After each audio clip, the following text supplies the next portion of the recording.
بسم الله الرحمن الرحیم. السلام علیکم ملګرو. په دې هیله چې روغ او جوړ به وئ. بیا هم نجیب الله ځیرک پښتو یوټیوب چینل ته ښه راغلاست. خدای دې وکړي چې روغ او جوړ به وئ.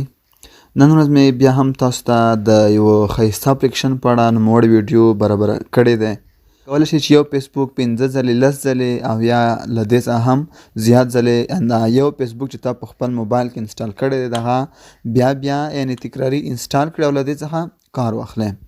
نو نوموړی اپلیکیشن به تاسو ته په همدې ویډیو کې ښیم. طریقه به هم درته ښیم چې څنګه موږ کولی شو چې د نوموړي اپلیکیشن په واسطه یو سافتویر یا یو گیم یا یو اپلیکیشن یا یو فیسبوک یا یو میسنجر زیات ځلې انسټال کړو او له هغه څخه کار واخلو. خو یادونه کوم چې ته زما یوټیوب چینل نوي سبسکرایب کړی مهرباني وکړئ زما یوټیوب چینل نجیب الله ځیرک سرچ کړئ. یوټیوب ته لاړ شئ، سرچ کړئ، هلته نجیب الله ځیرک په نوم چینل به پیدا شي او تاسو نوموړی چینل څنګه کې خلاص کړئ. د خلاصولو وروسته سبسکرایب بټن باندې کلیک وکړئ. همدارنګه د سبسکرایب ترڅنګ د زنګ نشان باندې هم کلیک وکړئ او آل انتخاب کړئ. پیدا وي شي تاسو هر کله د زنګ نشان باندې کلیک وکړئ، آل انتخاب کړئ. هر نوې ویډیو چې زه یوټیوب ته پورته کوم تاسو ته به لومړی نوټیفیکیشن یا خبر درکوي. نو ملګرو همدارنګه د سبسکرایب ترڅنګ ویډیوګانې هم وګورئ او له نورو ملګرو سره هم شریک کړئ تر څو د دې له لارې پښتو ژبه زده کړه وکړي. په همدې چینل کې د ټیکنیکل ویډیو ترڅنګ ملګرو تاسو د پوهنتون اړوند د کمپیوټر ساینس برخې درسونه هم زده کولی شئ. هلته مختلف پلیلیست موجود دي. هر پلیلیست کې د هر مضمون مطابق ویډیوګانې دي، تاسو کولی شئ چې هغه هم وګورئ. خو اوس ملګرو راځو چې څنګه موږ کولی شو په خپل موبایل کې یو اپلیکیشن څو ځلې څنګه کو انسټال کړو. نو دلته ملګرو تاسو ګورئ چې ما یو فیسبوک څو ځلې انسټال کړی، همدارنګه یو میسنجر مې تقریبا 2 ځلې انسټال کړی دی چې یو ځای دغه دی، یو ځای دغه دی مختلفو رنګونو کې. او دلته تاسو هم کتلی شئ مختلف فیسبوک دی، دغه یو کالر دی، دغه بل کالر دی، همدارنګه دا بل کالر دی، دغه بل کالر دی، مختلف رنګونه دي او مختلف فیسبوکونه دي. هر یو سافټویر تاسو کولی شئ چې په همدې شکل په خپل موبایل کې زیات ځلې څنګه کړئ انسټال کړئ. دا چې ما تاسو ته یوازې 8 فیسبوکونه انسټال کړي دي، 2 میسنجر درته انسټال کړي دي، تاسو کولی شئ د دې ترڅنګ نور هم څنګه کړئ انسټال کړئ. نو د فیسبوکونو یا د دې اپلیکیشنو یا د دې سافټویرونو چې په خپل موبایل کې زیات موږ وکولی شو انسټال کړو د څه په واسطه کېږي. نو ملګرو ډېر ښایسته اپلیکیشن دی، ډېر ښایسته ډېر جالب اپلیکیشن دی.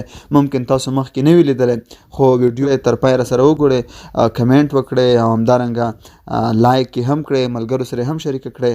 نو راځو اوس دغه سافټویر په طرف شي. سافټویر کوم سافټویر دی؟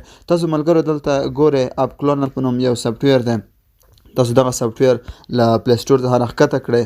له هغې وروسته کله مو چې راښکته کړئ انسټال یې کړل، انسټالولو وروسته په سافټویر باندې کلیک وکړئ نو اپ کلونر به څنګه شي، هغه به اوپن شي. د اوپن کولو ترڅنګ چې کله تاسو همدغه سافټویر اوپن کړئ، هغه سافټویرونه چې تاسو په خپل موبایل کې انسټال کړي دي هغه به تاسو ته ټول په دې اپس اپشن کې څنګه شي ښکاره به شي دې ځای کې. نو اپس کې دغه ټول هغه اپلیکیشن دي چې تاسو په خپل موبایل کې څنګه کړي دي انسټال کړي دي. نو اوس چې تاسو کوم اپلیکیشن غواړئ چې دغه اپلیکیشن ډوپلیکیټ جوړ کړئ یا کلون کړئ یعنې کاپي وباسئ، نو تاسو کولی شئ د دې لارې څنګه کوئ هغه ورته سلیکټ کړئ. اگزامپل زه غواړم چې یو سافټویر څنګه کم کلون یې کم، یعنې د دغه ډوپلیکیټ جوړ کم، کاپي جوړه کم. نو زه اوس راځم یعنې تاسو چې کوم یو سافټویر غواړئ د خپلې خوښې سافټویر تاسو کولی شئ څنګه کوئ هغه ډوپلیکیټ کړئ. زه ببل شوټر ګیم څنګه کوم ډوپلیکیټ کوم یې. نو غواړم چې تاسو دغه یعنې دلته ملګرو تاسو کتلی شئ چې دلته دغه گیم نشته. نو زه اوس دغه کوم چې څنګه کوم په موبایل کې انسټال دی، ټول انسټال شوي سافټویرونه به دې ځای ته راځي. نو زه اوس دې ته کولی شم چې رنګ هم ور بدل کړم، یعنې مختلف رنګونه دي. دلته تاسو کولی شئ چې کوم یو رنګ د ستاسو فیورټ وي هغه ورته انتخاب کړئ.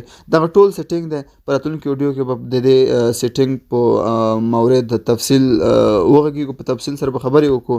نو تاسو اوس یوازې د دې کلان زده کړئ چې څنګه موږ کولی شو چې کاپي وباسو. نو دلته مقصد هغه کلان نمبر ورکولی شئ 1 2 3 15 چې څومره وي نو په دې باندې بیا موږ په تفصیل سره په راتلونکو ویډیوګانو کې غږیږو یوازې تاسو د دې کاپي زده کړئ چې څنګه موږ یو سافټویر 2 ځلې څنګه کولی شو انسټالولی شو له هغې وروسته به په دې چک مارک باندې کلیک وکړئ نو دلته به کلانینګ ببل شوټر څنګه شي روان به شي کلان په خپله کپۍ ته یعنې یو سافټویر موجود دی د هغې تر څنګ ته یو بل هم جوړوي ډپلیکیټ کوي کاپي نو دلته آپ څنګه شو ډپلیکیټ شو له هغې وروسته په انسټال باندې کلیک کوو تر څو نوموړی ببل شوټر څنګه شي موږ په موبایل کې هم انسټال هم شي کاپي جوړ شو اوس باید څنګه شي انسټال شي ها نو ملګرو دا چې نوموړی اپلیکیشن څنګه شو انسټال شولو اوس راځو دلته ګورو چې شته او که نشته بالکل تاسو کولی شئ چې وګورئ چې دلته ببل شوټر په نوم څنګه شوی دی راغلی دی نو ملګرو نوموړی ویډیو نوموړی اپلیکیشن ډېر ښایسته اپلیکیشن دی هر یو سافټویر تاسو کولی شئ په همدې شکل څنګه کړئ هغې کړئ ډپلیکیټ یې کړئ د یو سافټویر 2 کپۍ وباسئ بیا هم یادونه کوم که مو چېرته ویډیو خوښه شوله نو د ویډیو مربوط کمنټ وکړئ ویډیو لایک کړئ نورو ملګرو سره هم شریکه کړئ چینل سبسکرایب کړئ